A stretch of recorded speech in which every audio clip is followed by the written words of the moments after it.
What happens when the new teacher with a bad reputation picks the wrong old woman to mess with? Rosa had been at Westwood High for over 30 years, teaching history with a patience that had weathered generations of students.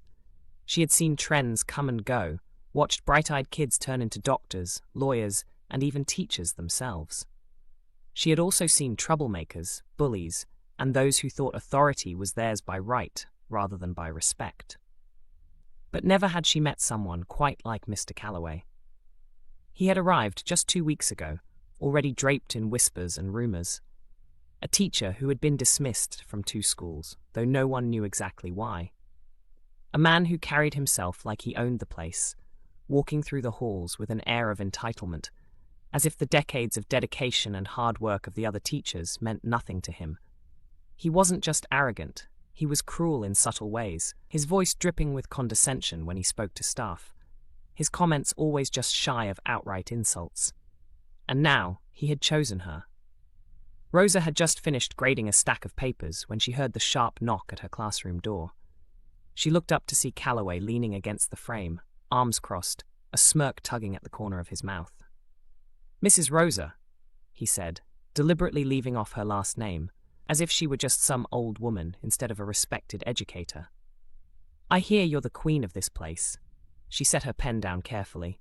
"I'm just a teacher, same as you," he chuckled, stepping inside. "Oh, I doubt that."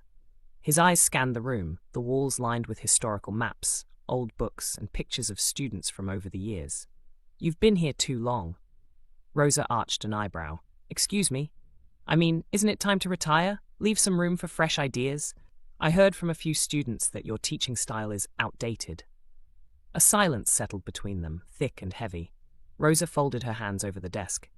"You've been here 2 weeks, and you think you know how I teach?" Calloway shrugged. "I know how schools work. The old guard clings to their way of doing things, afraid to move forward. You probably still make them memorize dates, don't you?"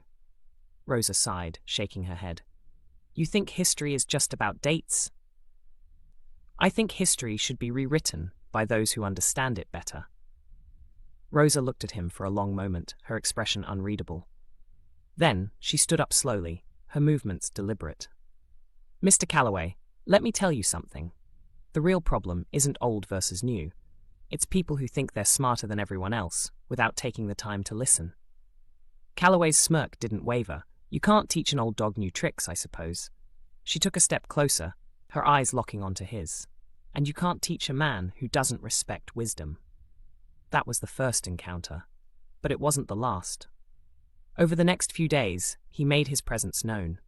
He interrupted meetings with long-winded opinions, dismissed students' questions with sarcasm, and laughed when younger teachers tried to correct him.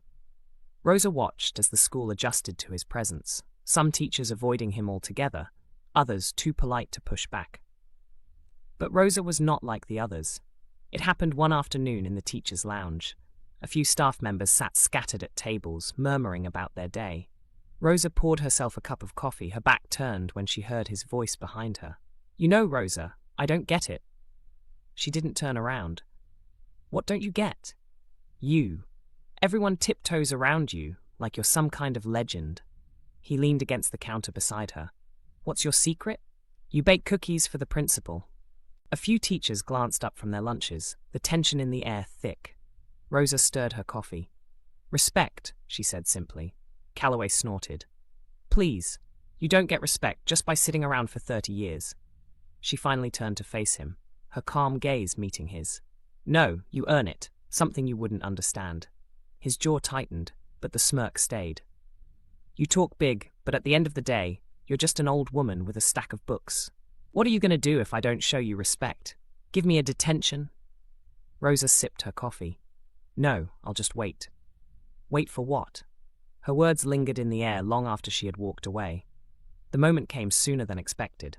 A week later, a student, a quiet, diligent boy named Daniel, came to her after class, his hands shaking as he held a crumpled piece of paper. Rosa took one look at his face and knew. "What happened?" she asked gently. He hesitated, glancing at the door. "It's Mr. Calloway. He called me stupid, in front of everyone." Rosa's grip on the paper tightened. "What exactly did he say?" "He asked a question about the reading. I got the answer wrong, and he said, "Well, Daniel, I didn't expect much from you anyway. Some people just aren't meant for advanced classes." Rosa closed her eyes for a brief moment, letting the anger settle into something sharper, more controlled. She patted the boy's shoulder. "Go to lunch, Daniel. I'll handle it." She found Calloway in the hallway between classes, standing by his door. He looked up as she approached, his smirk already in place. "Ah, Rosa, what can I do for you?"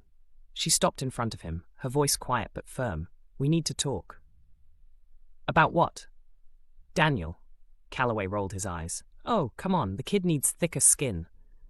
The kid needs a teacher who doesn't belittle him."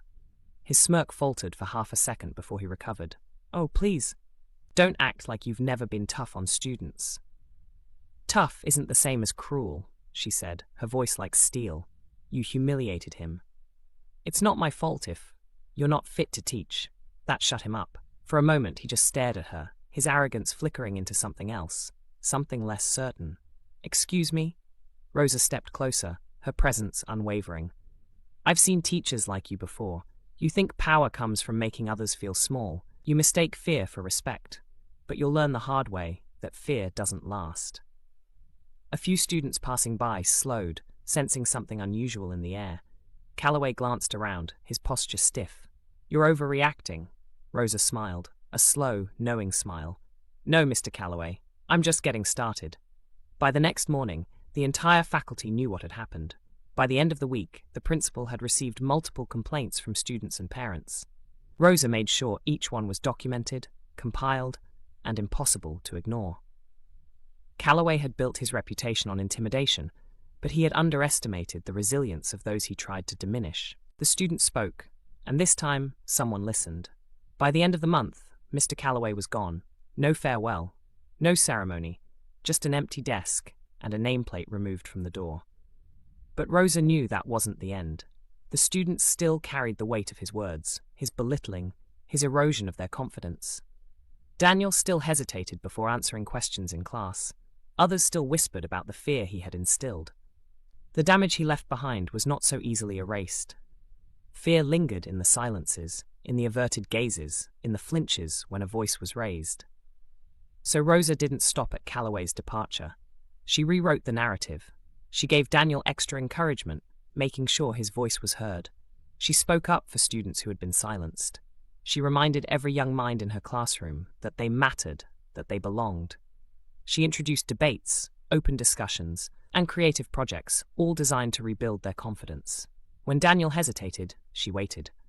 When others doubted themselves, she pushed gently but firmly. She made sure they knew that their thoughts, their words, and their presence mattered. And soon the whispers about Calloway faded. In their place were voices that rose with newfound confidence, students who dared to speak, to question, to learn without fear. But then, late one evening, as Rosa sat at her desk grading papers, a knock sounded at her door. She glanced up to see Daniel standing there, clutching another sheet of paper. Only this time, his hands weren't shaking. "I got an A on my essay," he said, his voice steady, proud. I wanted to say thank you." Rosa's throat tightened, but she managed to smile. "You did that yourself, Daniel. I just made sure you had the space to prove it." He nodded, his shoulders squaring before he turned to leave. And as he walked away, Rosa knew. Because some people in this world you just don't mess with. And Rosa? She made sure no student under her watch was ever made to feel small again. Long after Calloway was forgotten, long after his cruelty was reduced to little more than a footnote in their memories, Rosa's influence remained. It was in every confident answer given in class, in every hand raised without fear, in every student who dared to believe they were capable of greatness. Because in the end, true power isn't about making others feel small. It's about showing them how big they can be.